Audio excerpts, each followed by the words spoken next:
बात आज की चैनल के कार्यक्रम आर पार में मैं सुरेंद्र चतुर्वेदी आपका स्वागत करता हूं। दोस्तों, सचिन और गहलोत की नज़दीकियां भाजपा के लिए खतरे की घंटी। कितने खुश हैं पार्टियां बदलकर कांग्रेसी और भाजपाई, इन दोनों मुद्दों पर बात करते हैं। राजस्थान में दो बातें सामने आ रही हैं। एक तो यह कि कांग्रेस के दोनों बड़े नेताओं को सद्बुद्धि प्राप्त हो गई है। राज्य की सत्ता से हाथ धोने के बाद दोनों की हठधर्मिता ठिकाने लग चुकी है। दोनों की रड़क सड़क पर आने के बाद सिमटने लगी है। एक दूसरे को फूटी आंख से नहीं देखने वाले अशोक गहलोत और सचिन पायलट अब बेमन से ही सही एक दूसरे के साथ नज़दीकियां बढ़ा रहे हैं। ये राज्य की बीमार कांग्रेस के लिए अच्छी खबर है। जिस तेजी से मौकापरस्त नेता कांग्रेस छोड़कर भाजपा और भाजपा छोड़कर कांग्रेस का दामन थाम चुके हैं, उनको भी पाला बदलने के बाद मिल रहे हैं नए और कड़वे अनुभव। इन्हीं बदली हुई मानसिकताओं पर आज हम बात करेंगे। सबसे पहले तो सचिन और गहलोत को ही ले।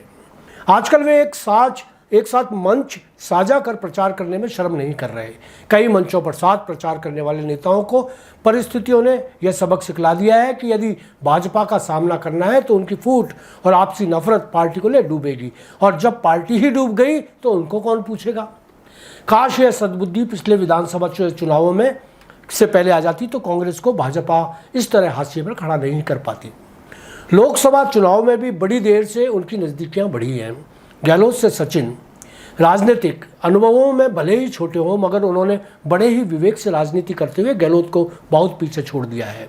सब्र और सदाशयता में तो कम से कम सचिन गहलोत से आगे बढ़ गए हैं।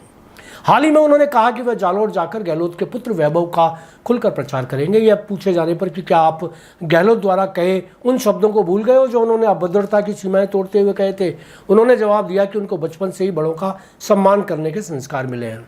उस समय बुरा जरूर महसूस हुआ, मगर अब मुझे उनका रंज नहीं। नागौर में आरएलपी के हनुमान बेनीवाल के लिए गहलोत और सचिन दोनों ही साथ हैं। देखना यह होगा कि क्या वह अजमेर के रामचंद्र चौधरी के लिए भी प्रचार करने आएंगे। पूरा अजमेर जानता है कि रामचंद्र चौधरी और उनके बीच बेहद कटुतापूर्ण संबंध रहे। एक बार तो चौधरी को कांग्रेस तक छोड़नी पड़ गई। इस बार यदि सचिन अड़ जाते तो रामचंद्र चौधरी को टिकट नहीं मिलता। वह डॉक्टर विकास चौधरी को उनसे मजबूत उम्मीदवार मानकर चल रहे थे, मगर जब आखिरी वक्त में डोटासरा ने चौधरी के नाम पर जिद की तो सचिन अपने प्रस्ताव से पीछे हट गए। रामचंद्र चौधरी के नामांकन के समय सचिन के समर्थक नेताओं ने सभा से दूरी बनाकर रखी। पूर्व मंत्री नसीम अख्तर, विधायक राकेश पारिक, महेंद्र सिंह लड़ावता, हेमंत भाटी सहित कई नेता उनसे दूर रहे, मगर फिर अचानक ये सभी लोग चौधरी के कार्यालय उद्घाटन पर उपस्थित हो गए। उनका अचानक हृदय परिवर्तन कैसे हुआ? जाहिर है कि उनके नेता सचिन ने उद्घाटन समारोह में हाजिर रहने का इशारा कर दिया था। यह इशारा कितना सार्थक और सकारात्मक होगा ये वक्त बताएगा। खासतौर से नसीम अख्तर रामचंद्र चौधरी से मिले अनुभव को भूल नहीं पाई होंगी। लगे आते एक और बात, जब डॉक्टर श्री गोपाल बाइती को वापस पार्टी में लेने की बात प्रस्तावित हुई तो सचिन ने उसका विरोध नहीं किया, जबकि नसीम अख्तर के चुनाव में उनको हराने में डॉक्टर बाइती की अहम भूमिका रही। इस पीड़ा को सचिन दिल पर पत्थर रखकर भूल गए, यह बड़ी बात है। उधर मसूदा में उनके खास अनुयायी राकेश पारिक को सीधे तौर पर हरवाने वाले नेता वाजिद अली को भी कांग्रेस में ले लिया गया। यह सब भी सचिन की सहमति के बिना संभव नहीं था। सचिन और गहलोत के बीच सच्चे मन से यदि इसी तरह का तारतम्य बना रहा तो इसका सीधा फायदा निश्चित रूप से लोकसभा चुनाव में कांग्रेस को मिलेगा। हो सकता है राज्य में 5 से 8 सीट तक कांग्रेस ले जाए। अब आइए बात करें दल बदलू नेताओं की। जो नेता भाजपा से कांग्रेस में आए या कांग्रेस से भाजपा में गए, यदि उनके दिल से पूछा जाए कि क्या उनको बदले हुए परिवेश से उतना प्यार और सम्मान मिल रहा है जितनी उनको उम्मीद थी, मेरी गारंटी है कि दोनों पार्टियों में आए नेताओं का जवाब होगा नहीं। बदली हुई पार्टियों से नेता खुश नहीं, यहाँ तक कि ऐसे नेता भी जिनको बदली हुई पार्टियों ने टिकट भी दे दिया।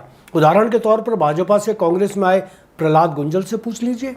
कोटा से चुनाव की टिकट तो उनको मिल गई, मगर शांति धारीवाल जैसे नेता ने उनके साथ जो बदसलूकी की और आज भी वह खुद को कंफर्टेबल महसूस नहीं कर रहे। इसी तरह महेंद्र सिंह मालवीय को भी देख लें। भाजपा ने उनको टिकट तो दे दिया, मगर उनको स्थानीय भाजपाई और कांग्रेसी दोनों से ही मदद नहीं मिल पा रही। इस तरह लालचंद कटारिया एंड पार्टी को लें, किशनगढ़ के पूर्व विधायक सुरेश टाक को लें, और तो और भाजपा छोड़कर कांग्रेस में शामिल हुई साध्वी अनादि सरस्वती को भी देख लें। शायद ही कोई अपनी मूल पार्टी बदलकर दूसरी पार्टी में आकर संतुष्ट हो। मित्रों, मेरा ऐसा मानना है कि जब भाजपा कांग्रेस मुक्त भारत का दिया अपना नारा पूरा करती दिख रही है और हर किसी छोटे बड़े कांग्रेसी नेता की पार्टी में आमद की जा रही है, तो स्थानीय स्तर पर भी ज्ञान सारस्वत, आनंद सिंह, जेके शर्मा, सुभाष कावड़ा, अनादि सरस्वती जैसे मूल कार्यकर्ता जो भटक कर दूसरी राह पर चल दिए थे, उन्हें पुनः अपनी मूल विचारधारा वाली पार्टी में आना चाह रहे हैं। तो आलाकमान को उन्हें भी शर्त स्वीकार कर लेना चाहिए। नहीं आना चाहते हो तो बात अलग है।